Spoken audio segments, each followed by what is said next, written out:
देखिए अकाउंट, जितने भी ट्रांजैक्शन होते हैं, जितने भी लेन देन होते हैं, उन लेन देनों को रिकॉर्ड करना, कि जितने भी ट्रांजैक्शन होते हैं सभी ट्रांजैक्शन को रिकॉर्ड करना ही अकाउंट कहलाता है। और ये ट्रांजैक्शन किस में होनी चाहिए? कैश में होनी चाहिए। अकाउंट के बारे में देखिए बताया गया कि अकाउंट के यहाँ दो पार्ट हैं, पर्सनल अकाउंट और इम्पर्सनल अकाउंट। पर्सनल अकाउंट तो अकेला होता है, लेकिन इम्पर्सनल अकाउंट के दो पार्ट हैं, रियल अकाउंट और नॉमिनल अकाउंट। तो इस तरीके से तीन अकाउंट हो गए, पर्सनल अकाउंट, रियल अकाउंट और नॉमिनल अकाउंट। अब हम कैसे पहचानेंगे कि यही पर्सनल अकाउंट है, यही रियल अकाउंट है, यही नॉमिनल अकाउंट? तो पर्सनल अकाउंट की पहचान देखिए, ये बताइए कि कोई भी पर्सन होगा उसे पर्सनल अकाउंट कहा जाएगा। कोई भी फर्म या कंपनी होगी उसे पर्सनल अकाउंट कहा जाएगा। पर्सन में जैसे राम मोहन श्याम, हम आप, तो पर्सनल अकाउंट के अंतर्गत आएंगे। फर्म में जैसे बैंक हो गया, स्कूल हो गया, कोचिंग हो गया, ये सब फर्म है, फर्म भी पर्सनल अकाउंट कहलाती है। कंपनी भी पर्सनल अकाउंट कहलाती है। कंपनी के बारे में बताने की आवश्यकता नहीं, कंपनी सब जानते हैं, कंपनी भी पर्सनल अकाउंट कहलाती है। रियल अकाउंट की पहचान देखिए, बताइए कि ऑल एसेट्स, किसी भी प्रकार की संपत्ति, उसे रियल अकाउंट कहा जाता है। एसेट में जैसे हमारे पास मोबाइल है, कंप्यूटर है, लैपटॉप है, फ्रिज, एसी, कैश है, ये सब हमारी संपत्तियां होती है, एसेट होती है। और जो एसेट होता है उसे रियल अकाउंट कहा जाता है। नॉमिनल अकाउंट की पहचान बताइए, ऑल एक्सपेंसेस आर लॉस, किसी भी प्रकार के खर्चे या हानि, उसे नॉमिनल अकाउंट कहा जाता है। और ऑल प्रॉफिट, किसी भी प्रकार का लाभ हो उसे नॉमिनल अकाउंट कहा जाता है।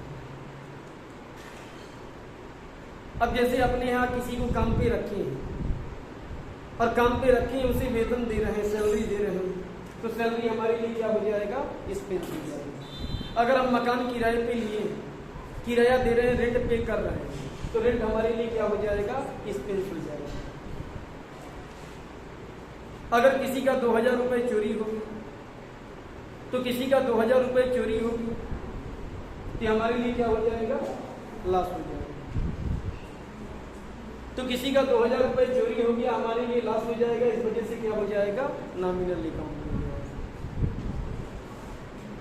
प्रॉफिट, अगर हमें किराया मिला तो हमारे लिए प्रॉफिट हो जाएगा। अगर हमें कमीशन मिला तो हमारे लिए प्रॉफिट हो जाएगा और ये नॉमिनल अकाउंट कहलाएगा। 2000 रुपये डूब गया, हमारा नहीं, आप लोगों का। 2000 रुपये डूब गया, प्रॉफिट है कि लॉस है? 2000 रुपये डूब गया, लॉस हो रहा है, लॉस भी क्या हो जाएगा? नॉमिनल अकाउंट हो जाएगा। 2000 रुपये डूब गया, इसका मतलब क्या हो गया? डूबक ऋण, बैड डेट। तो बैड डेट एक प्रकार की हानि है, ये नॉमिनल अकाउंट कहलाएगा। देखिए अकाउंट में दो ही चीज करते हैं, एक डेबिट करते हैं, दूसरा क्रेडिट करते हैं। तो डेबिट क्रेडिट करने का अलग अलग अकाउंट है, अलग अलग रूल है। देखिए डेबिट क्रेडिट करने का rule of personal account. Personal account का रूल होता है receiver debit and giver credit. पाने वाले को डेबिट करते हैं, देने वाले को क्रेडिट करते हैं। कौन पाएगा तो डेबिट करेंगे, कौन देगा तो क्रेडिट करेंगे। जो पर्सनल अकाउंट की पहचान के अंतर्गत आता है। पर्सनल अकाउंट की पहचान के अंतर्गत कोई भी पर्सन आता है, फर्म या कंपनी आती है। यदि कोई पर्सन पा रहा है तो पाने वाले को पर्सनल अकाउंट के अंतर्गत डेबिट करेंगे। यदि कोई फर्म या कंपनी पा रही है तो पाने वाले को पर्सनल अकाउंट के अंतर्गत डेबिट करेंगे।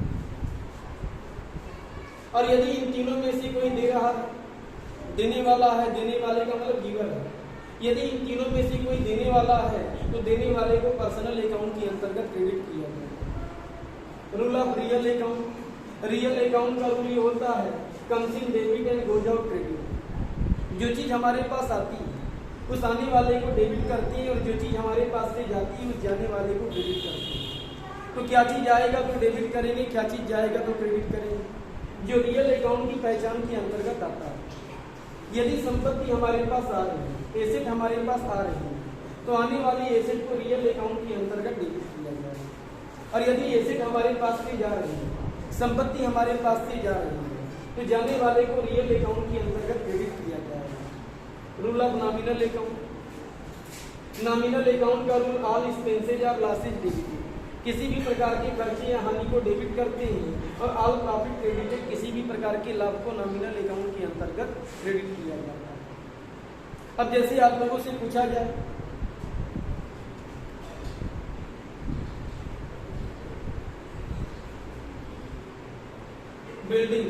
बिल्डिंग कौन सा अकाउंट है? तो बिल्डिंग रियल अकाउंट। कैश कौन सा अकाउंट है? कैश हमारी एसेट होती है, इस वजह से क्या हो जाएगा? रियल अकाउंट हो जाएगा। बिल्डिंग हमारी एसेट है, रियल अकाउंट। कैश हमारी एसेट है, रियल अकाउंट। फर्नीचर हमारी एसेट है, रियल अकाउंट। मतलब जितनी भी संपत्तियां होती है, एसेट होता है, उसे रियल अकाउंट कहा जाएगा।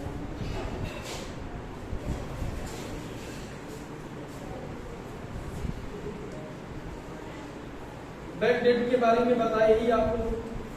बैड डेट कौन सा अकाउंट? बैड डेट का मतलब डूबत ऋण, और बैड डेट हो गया नॉमिनल अकाउंट।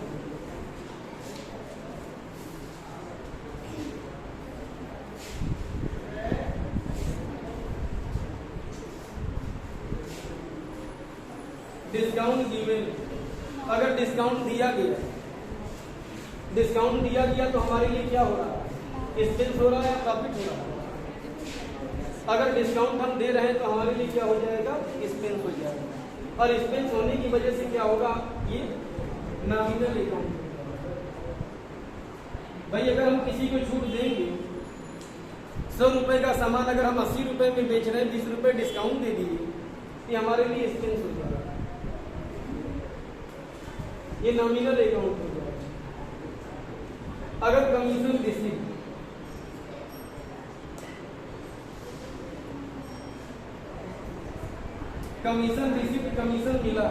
कमीशन मिला तो हमारे लिए क्या हो जाएगा? प्रॉफिट हो जाएगा। अब प्रॉफिट होने की वजह से क्या हो जाएगा? Nominal account. तो देखिए एग्जामिनेशन में ऑब्जेक्टिव क्वेश्चन में इस टाइप से भी क्वेश्चन पूछेगा कि कौन सा अकाउंट है।